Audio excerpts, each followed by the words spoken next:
जैसे कि हम सभी जानते हैं कि इस ब्रह्मांड के हर वस्तु में, हर कण में ईश्वर वास करते हैं। भगवान भले ही प्रत्यक्ष रूप से हमारे सामने न हो, लेकिन उनकी मौजूदगी का एहसास उन्हीं लोगों को होता है जिनके अंदर विशेष गुण और विशेष शक्तियां होती हैं। भगवान श्री कृष्ण ने 9 संकेत बताए हैं जिनसे हमें ज्ञात होता है कि हम कोई साधारण व्यक्ति नहीं हैं। यदि आप इनमें से किसी भी संकेत को अपने भीतर पाते हैं तो आप एक विशेष व्यक्ति हैं। श्री कृष्ण कहते हैं कि 84 लाख योनियों में से सबसे उत्तम और अनमोल मनुष्य योनि है। इसीलिए हमें इस जीवन का सदुपयोग करने के साथ साथ संसार के कल्याण की भावना से हमेशा संसार के प्रति कार्यरत रहना चाहिए। किंतु आज भी कुछ लोग ऐसे हैं जो इस जीवन का सही उपयोग नहीं कर पाते हैं। ऐसे लोग अपने अद्भुत गुणों को पहचान नहीं पाते हैं। लेकिन जो भाग्यशाली लोग होते हैं उन्हें ईश्वर की विशेष कृपा प्राप्त होती है। आपके आसपास कुछ ऐसी शक्तियां होती हैं जो हर समय सही रास्ता दिखाती हैं और हर मुश्किल में सहायता करती हैं। लेकिन आप कैसे पता करोगे कि आपके पास कोई अलौकिक शक्ति है जो सदैव ही आपकी रक्षा करती है, जिसके वजह से आप कई बार मौत को छूकर वापस आ जाते हैं, किसी बड़ी दुर्घटना से बच जाते हैं, कभी किसी बड़ी मुसीबत में नहीं फंसते हैं? यह सब कुछ उसी अलौकिक शक्ति की वजह से हो रहा होता है जो आपकी हमेशा रक्षा कर रही होती है। भले आप उसे मानो या ना मानो, लेकिन वह हमेशा आपके साथ ही मौजूद होती है। ऐसे लोग स्वयं धर्म के मार्ग पर तो चलते ही हैं, लेकिन दूसरों को भी इस मार्ग पर चलने के लिए प्रेरित करते हैं। आज हम उन 9 संकेतों के बारे में बात करने जा रहे हैं जो आपको बताएंगे कि आप साधारण से परे हैं। आइए मित्रों, हम इन संकेतों की तरफ चलें। नमस्कार मित्रों, इंस्पायर्ड आर्या यूट्यूब चैनल में आपका दिल से स्वागत है। पहला संकेत है किसी भी चीज के प्रति संपूर्ण समर्पण। आपके सामने कैसी भी परिस्थिति हो, सुख दुख ठंड गर्मी, आप अपने कार्यों को पूरा करके ही दम लेते हैं। अपने कार्य को कभी अधूरा नहीं छोड़ते हैं। कितने भी संकट क्यों ना आ जाए, वो अपने मार्ग से विचलित नहीं होते हैं और वह हर परिस्थिति में अपने काम में लगा रहता है। चाहे उसे लोग बुरा कहे या भला, वो अपना कार्य पूर्ण निष्ठा के साथ करता है और इसके साथ ही उसे ईश्वर पर पूर्ण विश्वास होता है, एक दिन में अवश्य सफल होगा। दूसरा संकेत उनकी जिम्मेदारी की भावना। ये व्यक्ति हमेशा समाज में अपना योगदान देते रहते हैं, जरूरतमंदों की मदद करते हैं, जानवरों की देखभाल करते हैं और कमजोरों का साथ देते हैं। तीसरा संकेत है भक्ति। जो व्यक्ति भगवान का नाम लेने के साथ साथ पूजा पाठ अनुष्ठान में ज्यादातर समय बिताते हैं, वे अक्सर एक गहरी शांति का अनुभव करते हैं। उन्हें एक दिव्य शक्ति का एहसास होता है जो उनके विश्वास को मजबूत करता है। ऐसे लोगों पर भी भगवान की विशेष कृपा होती है। चौथा संकेत अंतर्ज्ञान है, मतलब पूर्वाभास। कुछ व्यक्तियों में भविष्य की घटनाओं के साथ ही महत्वपूर्ण बदलावों को महसूस करने की शक्ति होती है।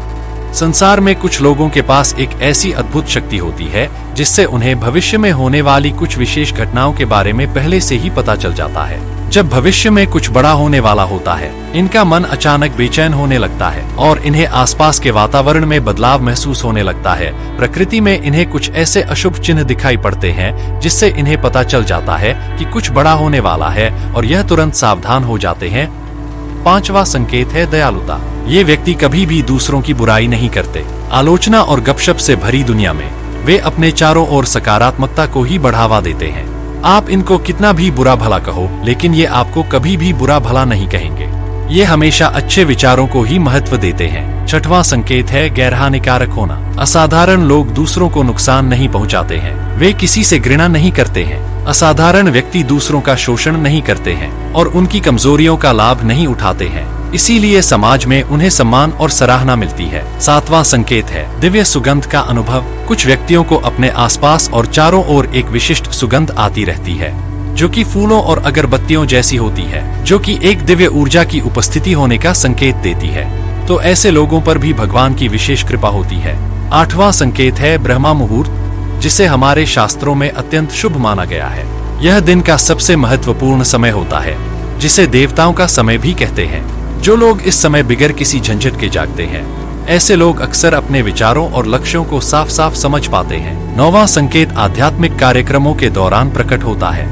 मित्रों, कई बार हम मंदिर में या किसी धार्मिक स्थल पर भजन कीर्तन या कथा सुनने जाते हैं, तो कितनी भी अच्छी कथा क्यों ना हो, कितने भी अच्छे भजन कीर्तन क्यों ना हो, हमारा ध्यान बीच बीच में भटक ही जाता है और हम कभी घर के बारे में तो कभी अपनी समस्या पर या फिर जो लोग आपके आसपास बैठे हैं उन पर विचार करने लगते हैं। लेकिन कुछ ही लोग ऐसे होते हैं जो भजन कीर्तन या कथा सुनने में इतने लीन हो जाते हैं कि उन्हें किसी बात का होश ही नहीं रहता है। उन्हें सिर्फ अपनी आसपास की पवित्रता का एहसास होता है और उन्हें बहुत सी शुभ ध्वनियां सुनाई देती है, जैसे कि शंकर जी के डमरू का मृदंग और बांसुरी या मंदिर के घंटे की आवाजें। निश्चित ही ऐसे व्यक्ति पर ईश्वर की बहुत कृपा होती है और ईश्वर उनके समीप ही होते हैं, इसलिए उन्हें चमत्कारी ध्वनियों का आभास होता है। जो व्यक्ति ईश्वर के चरणों में परमानंद की अनुभूति करता है और ईश्वर भक्ति को ही वास्तविक आनंद मानता है, ऐसा व्यक्ति ना तो कभी दुख पाता है और ना ही किसी को दुख देता है। ऐसे व्यक्ति का मन और मस्तिष्क हमेशा शांत रहता है, जिससे वह कभी भी सत्य और सदाचार के मार्ग से विचलित नहीं होता।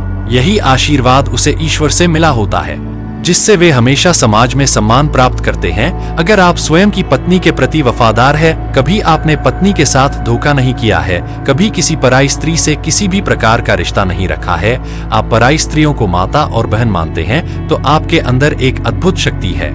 अगर स्त्री केवल अपने ही पति से प्रेम करती है, अपने ही पति की वफादार है, अपने ही पति को सब कुछ मानती है और मन में कभी पराई पुरुष के लिए विचार नहीं आते हैं, तो निश्चित ही आप एक महान पतिव्रता स्त्री हैं। आप पर माता लक्ष्मी जी की कृपा सदैव बनी रहती है। आप कभी लालच नहीं करते हैं, अपने मित्र और परिवार के साथ झगड़ा नहीं करते हैं, कभी भी अशुभनीय कार्य नहीं करते हैं, सभी के साथ मिलकर प्रेम से रहने का प्रयास करते हैं, तो आप निश्चित ही पुण्य आत्मा हैं। तो दोस्तों, अगर किसी व्यक्ति में यह 9 संकेत हैं, तो उस व्यक्ति पर ईश्वर की विशेष कृपा होती है, ऐसा हमें समझना चाहिए। तो दोस्तों, आशा है यह सब आप आसानी से समझ गए होंगे और ये वीडियो ज्ञानवर्धक लगी होगी। अगर आपको ये वीडियो अच्छी लगी है तो एक लाइक करके अपनी हाजिरी अवश्य दें। अगर आप इस चैनल पर नए हैं तो सब्सक्राइब जरूर करें। मैं आपको किसी ऐसी ही वीडियो में मिलूंगा।